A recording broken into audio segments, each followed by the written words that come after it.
किसानों की आय बढ़ेगी और खर्च कम होगा। बजेट 2024 नंतर मोदीजींच्या मोठ्या घोषणा. मित्रांनो, चला कोणकोणत्या घोषणा ह्या मोदीजींनी केल्या आहेत ते आपण व्हिडिओमध्ये बघणार आहोत. परंतु त्याआधी आपण थोडा आढावा घेऊ आणि मोदीजींनी कोणत्या घोषणा केल्या आहेत ते आपण त्यांच्या तोंडून बघणार आहोत. चला तर मित्रांनो, आता आपण धावता आढावा घेऊ. त्यांनी सर्वप्रथम मोदीजींनी सांगितले कर्जमाफी, आणि कर्जमाफी देशातील सरसकट शेतकऱ्यांची कर्जमाफी होणार आहे. यामध्ये आपल्या महाराष्ट्राचा सुद्धा नंबर लागला आहे. महाराष्ट्रातील सुमारे 14 जिल्ह्यांचा समावेश झाला आहे. ती कोणकोणते जिल्हे आहे पुढे आपण व्हिडिओमध्ये बघणारच आहोत. त्याचप्रमाणे मोदीजींनी आता असे सांगितले की PM किसान योजनेचे आता 6 नव्हे तर 9,000 रुपये मिळणार आहे. तर मित्रांनो, कसे 9,000 रुपये मिळणार आहे हे पण आपण पुढे PM मोदी, आपल्या मोदी सरांच्या तोंडून ऐकू. तर मित्रांनो, त्यानंतर त्यांनी सांगितले की आता आम्ही पीक विमा, समजा PM पंतप्रधान नरेंद्र मोदी पीक विमा, फसल विमा हा आम्ही बाकी म्हणजे काँग्रेसपेक्षा 25% अधिक कसं देत आहोत ते सुद्धा त्यांनी सांगितले. ते पण आपण पुढे व्हिडिओमध्ये बघणार आहोत. त्याचप्रमाणे PM किसानचे हप्ते आता कोणत्या दिवशी येणार आहे हे पण त्यांनी सांगितलं. आता आपण पुढे बघणारच आहोत. तर परंतु मित्रांनो, त्यांनी सांगितले की हे सरकार शेतकऱ्यांच्या लोकसभा निवडणुका लक्षात घेता आम्ही देशातील सुमारे आता 15 राज्यांची कर्जमाफी करत आहोत आणि उर्वरित राज्यांचा सुद्धा आम्ही लवकरात लवकर नंबर लावणार आहोत. तर मित्रांनो, चला आता आपण व्हिडिओला सुरुवात करू. बघूया आपले लाडके पंतप्रधान काय म्हणतात. तर परंतु त्याआधी जर तुम्ही चॅनलवर नवीन असाल तर चॅनलला सबस्क्राईब करायला विसरू नका. चला तर आता व्हिडिओला सुरुवात करूया. मेरे प्यारे देशवासियों, आज का ये बजट इंटरिम बजट तो है ही, लेकिन ये बजट इंक्लूसिव और इनोवेटिव बजट है। इस बजट में कंटिन्यूटी का कॉन्फिडेंस है। ये बजट विकसित भारत के 4 स्तंभ युवा, गरीब, महिला और किसान सभी को एम्पावर करेगा। निर्मला जी का ये बजट देश के भविष्य के निर्माण का बजट है।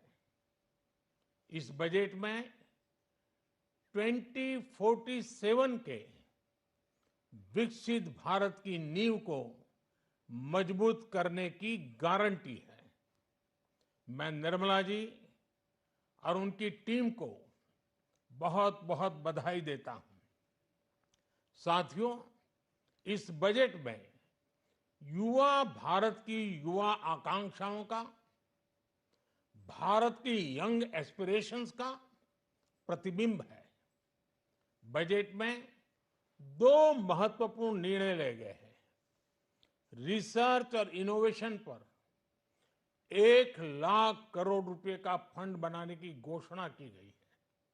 बजट में स्टार्टअप्स को मिलने वाली टैक्स छूट के विस्तार का भी ऐलान किया गया है। साथियों, इस बजट में फिस्कल डेफिसिट को नियंत्रण में रखते हुए कैपिटल एक्सपेंडिचर को 11,11,111 करोड़ रुपए की ऐतिहासिक ऊंचाई दी गई है। अर्थशास्त्रियों की भाषा में कहें तो एक प्रकार से स्वीट स्पॉट है। इससे भारत में 21वीं सदी के आधुनिक इंफ्रास्ट्रक्चर के निर्माण के साथ ही युवाओं के लिए अनगिनत रोजगार के नए अवसर तैयार होंगे।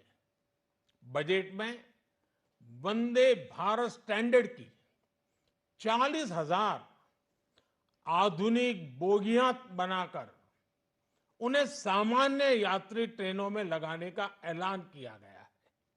इससे देश के अलग अलग रेल रूट पर करोड़ों यात्रियों में आरामदायक यात्रा का अनुभव बढ़ेगा।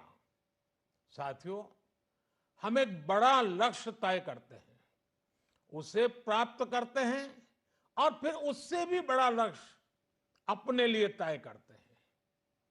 गरीबों के लिए हमने गांवों और शहरों में 4 करोड़ से अधिक घर बनाए। अब हमने 2 करोड़ और नए घर बनाने का लक्ष्य रखा है। हमने 2 करोड़ महिलाओं को लखपति दीदी बनाने का लक्ष्य रखा था। अब इस लक्ष्य को बढ़ाकर 3 करोड़ लखपति दीदी बनाने का कर दिया गया है। आयुष्मान भारत योजना ने गरीबों की बहुत मदद की है। अब आंगनवाड़ी और आशा वर्कर, उन सबको इस योजना का लाभ मिलेगा। साथियों, इस बजट में गरीब और मध्यम वर्ग को एम्पावर करने, उनके लिए आय के नए अवसर बनाने पर भी बहुत जोर दिया गया है। रूफटॉप सोलर अभियान में 1 करोड़ परिवारों को सोलर रूफटॉप के माध्यम से मुफ्त बिजली प्राप्त होगी। इतना ही नहीं, सरकार को अतिरिक्त बिजली बेचकर लोगों को 15 से 20 हजार प्रति वर्ष की आय भी होगी, और ये हर परिवार को होगी। साथियों, आज जिस इनकम टैक्स रेमिशन स्कीम की घोषणा की गई है, उससे मध्यम वर्ग के करीब 1 करोड़ लोगों को बड़ी राहत मिलेगी। पिछली सरकारों ने सामान्य मानवी के सिर पर दशकों से ये बहुत बड़ी तलवार लटका कर रखी थी।